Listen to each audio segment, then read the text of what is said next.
अगर आपकी कमाई पर आपकी फैमिली इंडिपेंडेंट है तो आपका टर्म इंश्योरेंस तो होना ही चाहिए। टर्म इंश्योरेंस क्या होता है? टर्म इंश्योरेंस वो होता है आपकी मृत्यु की दशा में बड़ा अमाउंट पीछे से आपकी इंश्योरेंस कंपनी आपकी फैमिली को देगी। ये टर्म इंश्योरेंस लेना उतना ही इंपॉर्टेंट है जैसे आपका आधार कार्ड होना, जैसे आपका वोटर आईडी कार्ड होना। और अभी भी आपके पास टर्म इंश्योरेंस नहीं है, इनके 3 कारण हो सकते हैं। पहला, आप खुद को अमर समझते हैं। सेकंड, आपको लगता है कि मेरे जाने के बाद मेरी क्या जिम्मेवारी है फैमिली के प्रति, कोई जिम्मेवारी है ही नहीं। तीसरा, टर्म इंश्योरेंस के बारे में अभी तक किसी ने डिटेल में समझाया ही नहीं। पहले 2 पॉइंट वाले हो तो वीडियो स्किप कर दो, आपके काम की है ही नहीं। और तीसरे पॉइंट वाले हो तो वीडियो लास्ट तक देखना। देखो भाई साहब, जब तक आप सलामत हो सारे सपने पूरे हो जाएंगे, गाड़ी बंगला बच्चे शादी रिटायरमेंट हो जाएंगे। और जब आप नहीं होंगे तो क्या काम आएगा? काम आएगा ये टर्म इंश्योरेंस, जिसकी जरूरत सबसे ज्यादा आपको है। और इंश्योरेंस कंपनी वो बेचना ही नहीं चाहती आपको, उसका कमीशन बनता ही नहीं है, कुछ और बेचकर चले जाते हैं। और ये वीडियो देख रहे हैं और वीडियो के माध्यम से अमर तो नहीं हूं, मेरी जिम्मेवारी भी है, परिवार के प्रति बनती है। और भाई साहब, आपका टर्म इंश्योरेंस चेक कर लो कि है नहीं है। और नहीं है तो कब लेना है, कितने का लेना है, कैसे लेना है, और इस वीडियो के माध्यम से मैं सब बताऊंगा। और आप बोल रहे हो कि मैंने तो लेके बैठा है, आपको टेंशन नहीं है। और इंश्योरेंस लेते टाइम बहुत सारी गलतियां हो जाती हैं, और मैं 9 ऐसी गलतियां करने वाला हूं जिससे टर्म इंश्योरेंस रिलेटेड जो आप देख लेना एक बार। इनमें से कोई गलती आपने कर तो नहीं ली, एक बार देख लीजिए। तो सबसे पहले गलती ये है कि टर्म इंश्योरेंस ना लेकर। टर्म इंश्योरेंस सबसे बेस्ट इंश्योरेंस मानता हूं, क्योंकि कम पैसे में ज्यादा कवर देता है। और जैसे पॉलिसी बाजार की वेबसाइट पे जाते हैं और वहां पर एज डालते हैं तो 25 साल की उम्र में डालते हैं, और वहां पे 900 रुपए पर मंथली 1 करोड़ रुपए का टर्म इंश्योरेंस मिलता है। 900 रुपए का खर्चा है और 1 करोड़ रुपए फैमिली को मिलेंगे आपकी ना होने की स्थिति में। फिर भी ज्यादा लोग टर्म इंश्योरेंस नहीं लेते हैं। ये गाड़ी के इंश्योरेंस जैसा, और गाड़ी का इंश्योरेंस करा लिया, मिलेगा कब? जब गाड़ी ठुकेगी। और अगर गाड़ी नहीं ठुकी तो भैया इंश्योरेंस के पैसे गए। और टर्म इंश्योरेंस भी वैसे ही है, अगर आपकी मृत्यु होती है तो पैसा मिलेगा, नहीं होती है तो नहीं मिलेगा। और अब आप बोलोगे 5 साल हो गए प्रीमियम देते देते कुछ हुआ ही नहीं, और आप सोच नहीं रहेंगे। और इसी मेंटेलिटी का फायदा एजेंट उठा लेता है। एजेंट बोलता है देखो साहब कितनी गलत चीज है, और आप पैसे दिए जा रहे हो और मर भी नहीं रहे और पैसे वेस्ट हो रहे हैं आपके। एक आपको ऐसी स्कीम बताता हूं जिसमें पैसे दोगे तो मृत्यु की स्थिति में पैसे मिलेंगे, और नहीं मरे तो भी पैसे मिलेंगे आपको। और वो आपको दूसरा इंश्योरेंस चिपका देता है जिसमें आपको प्रीमियम ज्यादा होता है और कवर कम होता है। पर आप इस लालच में जिंदा रहने पे भी चाहिए और मृत्यु पे भी चाहिए, इस कंफ्यूजन में आप फाइनेंशियल नुकसान करा बैठते हैं। आप दुनिया भर के इन्वेस्टमेंट कर लो, और ये प्लेन टर्म इंश्योरेंस है। और ये SIP छोड़ो, म्यूचुअल फंड छोड़ो, गोल्ड छोड़ो, सब छोड़ो। सबसे पहले ये टर्म इंश्योरेंस, उसकी बात करेंगे। दूसरी मिस्टेक है लेट करना। अब आप बोलोगे कि बात करी टर्म इंश्योरेंस की, इंपॉर्टेंट है, हम भी मानते हैं, ले लेंगे, जल्दी क्या है? अरे बहुत जल्दी है भाई, ले लो आप। और ये टर्म इंश्योरेंस की बात है, एक बार ले लिया फिक्स हो गया। और अभी मैं पॉलिसी बाजार की साइट पे जाता हूँ और मैं मेरी एज डालता हूँ 25 साल, और मेरा इंश्योरेंस निकल कर आ रहा है 900 रुपए पर मंथ। जैसे ही मैं अपनी एज को 35 साल कर देता हूँ और वो निकल कर आ रहा है 1270 रुपए। एडिशनल कितने लग गए? 370 रुपए। 12 महीने से कैलकुलेट करें तो 4000 से ज्यादा का सालाना प्रीमियम बढ़ गया। पहला नुकसान हो गया। दूसरा नुकसान, 25 साल की उम्र में लेता तो 60 साल तक मेरा कवर था, और मैं सोच रहा हूँ 35 में लूंगा तो 25 से 35 के बीच में जो कुछ हो गया तो तुम्हारा क्या होगा? और 25 की उम्र में 900 रुपए महीने दे रहे हो, आज कर रहा हूँ, लेकिन 5 साल बाद 900 की क्या वैल्यू, 10 साल बाद 900 की क्या वैल्यू, 45 की उम्र में 900 की दे रहे होंगे तो चिल्लर बांट रहे हैं, ऐसे होगा। लेकिन बदले में कवर कितना बैठा है? 1 करोड़ रुपए का। और लेकिन दिमाग लगाओ वैसा। तीसरी मिस्टेक, प्रीमियम बचा लेते हैं, कम पैसे के ले लेते हैं। और एक आम आदमी को 23-25 साल में जॉब लगा है, 25-30 हजार की नौकरी करने वाला हूँ, मेरे 3-3.5 लाख के इनकम है, और मेरे कुछ हो गया तो मैं सोचता हूँ 25 लाख का इंश्योरेंस तो ले लेता हूँ। 25 लाख तो बहुत होता है, ऐसा तुम्हें अब लगता है? 25 लाख बहुत होता है। अगर 5 साल, 10 साल, 15 साल बाद में कुछ हो गया तो 15 साल बाद जब 25 लाख मिलेगा ना तो उनके मुंह में जीरा लगेगा। भाई साहब, आपको कितना इंश्योरेंस लेना चाहिए? कितने एनुअल इनकम है? कम से कम 15 से 20% गुना 3 लाख हो रहा है, 60 लाख तक का मिनिमम होना चाहिए। और इसमें भी ऑप्शन आते हैं, बाकायदा प्रीमियम लिया और उसमें ऑप्शन चूज कर लिया, ये जो मेरा अमाउंट है हर साल 5% धीरे धीरे बढ़ाते रहना जब तक कि डबल ना हो जाए। कुछ होती है लाइफ इवेंट पॉलिसी, वहां पे क्या होता है, वहां पे शादी हुई 50% बढ़ गया, पहला बच्चे पे 25%, दूसरे पे और 25 बढ़ जाएगा। इस तरह की पॉलिसी भी होती है जिसके हिसाब से जैसे जैसे आपकी जिंदगी बढ़ती जाती है वैसे कवर भी आगे बढ़ता जाता है। मिस्टेक नंबर 4, चूजिंग लिमिटेड पे। वह क्या होता है, किसी प्रकार का वो आप पॉलिसी में जाओगे तो वहां पे 2 ऑप्शन दिए जाएंगे, किसी एजेंट से लो या किसी और वेबसाइट पर जाकर लो, या policybazaar.com पे जाकर सब प्लान को कंपेयर करके लो। वहां पे 2 ऑप्शन दिए जाएंगे, या तो रेगुलर पे जैसे मैंने आपको बताया कि एग्जांपल मेरा एज डाली और वहां पे 35 साल डाली और वहां पे सारी चीज डिटेल डाली तो 1270 आया वहां पे। और उन्होंने ये कैलकुलेट किया 34 साल, वो 60 साल तक दे रहा है, 26 साल तक ये प्रीमियम मंथली देना है।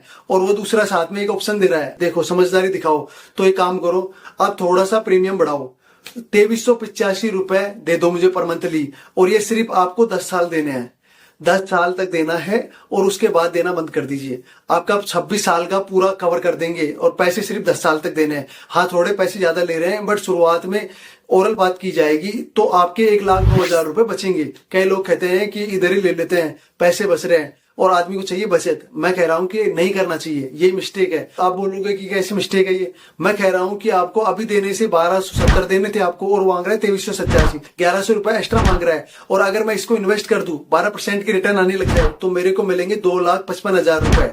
यहाँ पर बच रहे थे 1,9 बच रहे थे यहाँ पे, पर 2,55 की बात हो गई ना यहाँ पे। तुम्हारी कैलकुलेशन से 1.5 लाख रुपए और बच रहे हैं मेरे पास। और कोई बंदा बोल रहा है कि मुझे अभी पैसे ज्यादा दे दो, बाद में देखी जाएगी। बाद में किसी ने नहीं देगा भाई। आप बोलो कि मुझे अभी कम दूंगा, बाद में ज्यादा दे दूंगा। चाहे इन्वेस्ट करना है तो आपको करने की बहुत जगह है, म्यूचुअल फंड है, SIP है, कहीं पे भी लगा देना। और लेकिन यहाँ पे इनको ज्यादा देने से क्या मतलब है। और जो आपका 1 करोड़ रुपए का कवर है जो 1300 में हो सकता है, उसके 2500 रुपए देने में क्या मतलब। 5वीं mistake, taking the whole life insurance. ये क्या होता है, जितने भी टर्म इंश्योरेंस है ये और फिक्स टर्म के लिए मिलते हैं। और आपने बोला फॉर एग्जांपल 35 साल की उम्र में अगले 25 साल के लिए कवर है, 60 साल तक का कवर है। और ये बोलते हैं थोड़ा सा प्रीमियम ज्यादा लगेगा, थोड़ा ज्यादा दे दोगे तो इसको 60 साल को बढ़ाकर ऑल लाइफ कर देंगे। तुमको 99 साल की उम्र तक, तब कुछ भी हो और हम बैठे हैं साहब, 60 तक नहीं मरे आप तो सारा बेकार है। और 61-62 में हो गया तो कुछ, और आदमी कह रहा है तो मुझे 99 साल तक का इंश्योरेंस चाहिए। इस चक्कर में प्रीमियम बढ़ जाता है। मैं बोलता हूं कि जरूरत ही नहीं है। टर्म इंश्योरेंस का सीधा सा फंदा है, अगर मुझे कुछ हो जाए पीछे से घर वालों को मिलना चाहिए, उनकी सेफ्टी सिक्योरिटी होनी चाहिए। और अगर आप 60 साल के हुए तो समझो ना जरा, अपने जीवन की सारी इंपॉर्टेंट चीजें कर ली, गाड़ी ले ली, घर बना लिया, बच्चे हो गए, उनकी शादी हो गई, उनके बच्चे हो गए। अब तो वोट आ गया है कि व्यवस्था कर लेंगे, अब आप पर कोई डिपेंडेंट नहीं है, अब आप सेटल हो, आगे लाइफ इंश्योरेंस नहीं करना है। क्या मतलब निकलता है, 5 गलती कवर कर चुके हैं, 4 गलती और है। और उनको बता देता हूं इंपॉर्टेंट है वो, आगे वाली 4 निकली है ना तो ऊपर वाली 5 की वैल्यू नहीं रहेगी। मिस्टेक नंबर 6, राइडर न लेना। राइडर क्या होता है, एक प्लेन इंश्योरेंस तो ले लिया आपने, ये मेरा प्रीमियम ले लिया और मेरे कुछ हो गया, मृत्यु के केस में मुझे इतने पैसे मिलेंगे। इसके अलावा भी कुछ ऑप्शन भी होते हैं, थोड़े एडिशनल पैसे होते हैं उनके, कुछ राइडर्स होते हैं उनके। और अगर कुछ हो गए तो वो एक लमसम अमाउंट और मिलता है आपको। और मेन कवर के अलावा एक राइडर एक्सीडेंटल डेथ बेनिफिट, जो नॉर्मल केस में मृत्यु होगा तो 1 करोड़ मिलेगा, और एक्सीडेंटल से मृत्यु हुई तो एक तो है ही, प्लस जो आपकी कवर भी लोगे वो एडिशनल मिलेगा आपको। 1 करोड़ का कोर इंश्योरेंस लिया आपने, बेसिक इंश्योरेंस, 50 लाख का एक्सीडेंटल क्लेम ले लिया। अगर आपकी एक्सीडेंट से मृत्यु होती है 1.5 करोड़ मिलेंगे आपको। टर्मिनल इलनेस राइडर, और आपकी मृत्यु किसी बीमारी से हो रही है, 3-4 महीने बच रहे हैं, तो इस राइडर के भरोसे आपको जो कवर अमाउंट है मृत्यु से पहले भी मिल जाता है। और मिस्टेक नंबर 7, जैसे कोई पॉलिसी बाजार में जाओगे, सारी डिटेल डालोगे तो बहुत सारे ऑप्शन मिलेंगे। आपको लगेगा कि एक सब ऑप्शन एक जैसे हैं, कौन सी कंपनी से लूं। कंपनी को देखने के लिए क्राइटेरिया होता है, क्लीन सेटलमेंट रेशियो होता है 98%, 99%। और आप बोलते हो क्लेम सेटलमेंट क्या होता है, क्लेम सेटलमेंट 99 है, 98% है, वो आएगा तो कभी मिसअंडरस्टैंडिंग भी होती है। वो कंपनी के पास 1 लाख क्लेम है और उसने 99,000 पास कर दिए, उससे परसेंटेज हो गया और 99% हो गया उनका। मोटे मोटे अमाउंट थे जो उनको, बड़े बड़े अमाउंट थे, उनको रोक लिया उन्होंने 1% में। अब आपको क्या देखना है, क्लेम सेटलमेंट रेशो देखना ही है। और claim settlement ratio, Y value ratio भी देखना है आपको। और वैल्यू रेशो बताओ, अमाउंट रेशो बताओ, कितना क्लेम सेटलमेंट है आपका, वहां से उनकी असली पिक्चर निकल कर आती है। नंबर 8, रॉन्ग ऑप्शन चूज करना पेमेंट के टाइम में। सही क्या, ये क्या होता है, जैसे आप पॉलिसी ले लेते हो आप, तो आपसे पूछता है कि 1 करोड़ का जो क्लेम है वो कैसे चाहिए। 3 ऑप्शन देता है, 1 करोड़ रुपए इकट्ठा दे दें, 1 करोड़ रुपए इकट्ठा नहीं देंगे आपको, एक फिक्स अमाउंट 40,000 50,000 महीने महीने देंगे आपको। ये तीसरा ऑप्शन आता है 50 लाख एक बार ले ले, 50 लाख टुकड़ों में ले लिया। तो कौन सा टुकड़ा चूज करना है आपको, उसमें कई लोग की गलती कर देते हैं। सही ऑप्शन क्या है, डिपेंड करता है आपकी फैमिली कितनी पढ़ी लिखी है, फाइनेंशियल मैटर को समझती है। फॉर एग्जाम्पल ऐसा लगता है कि मेरी जो फैमिली है बहुत ज्यादा समझदार नहीं है और इतना सारा पैसा एक साथ आएगा तो मेरे आसपास वाले हैं लूट लेंगे और कुछ समय बाद तो मेरे वापिस परिवार की हालत खराब हो जाएगी। इतनी सक्षम नहीं है कि इतने पैसों को एक बार में संभाल सके। और आप बोलोगे कि मेरे को तो भाई मंथली वाला ऑप्शन चाहिए और मेरे ताकि मेरी फैमिली को मेरे जाने के बाद में एक फिक्स अमाउंट मिल सके, महीने दर मिल सके और कोई दिक्कत नहीं आए। और आप बोलते हैं मेरी वाइफ या फैमिली में कोई समझदार है और मेरी फैमिली में सब पढ़े लिखे हुए हैं, कोई दिक्कत नहीं है, तो भैया आप बेस्ट अमाउंट होता है वन टाइम अमाउंट लेना ज्यादा बेटर रहेगा आपके लिए। और फाइनेंस की दृष्टि से देखे हुए तो वन टाइम अमाउंट बेस्ट रहता है। और आपकी स्थिति ऐसी ही है 1 करोड़ 2 करोड़ को नहीं संभाल पाएंगे तो शॉर्ट टर्म वाला अमाउंट ठीक है, या फिर इसका इसका रास्ता भी अफोर्ड कर सकते हो आप। इन लास्ट जो नो डनलोप लिस्ट देखने में बहुत कॉमन सेंस लगता है, सबसे बड़ी प्रॉब्लम है। और बंदे ने जब इंश्योरेंस पॉलिसी ले ली, टर्म इंश्योरेंस ले लिया, उसको उस तक 10 साल से प्रीमियम दे रहा है और उसकी पॉलिसी की कॉपी संभाल कर नहीं रखी, उसकी जो प्रीमियम जो भी है बुक संभाल कर नहीं रखी। सबसे इंपॉर्टेंट, फैमिली को बताया नहीं कि मैं पॉलिसी ले रखी है, ले बैठा हूं और एक सरप्राइज दूंगा। जिंदगी सरप्राइज दे देगी आपकी।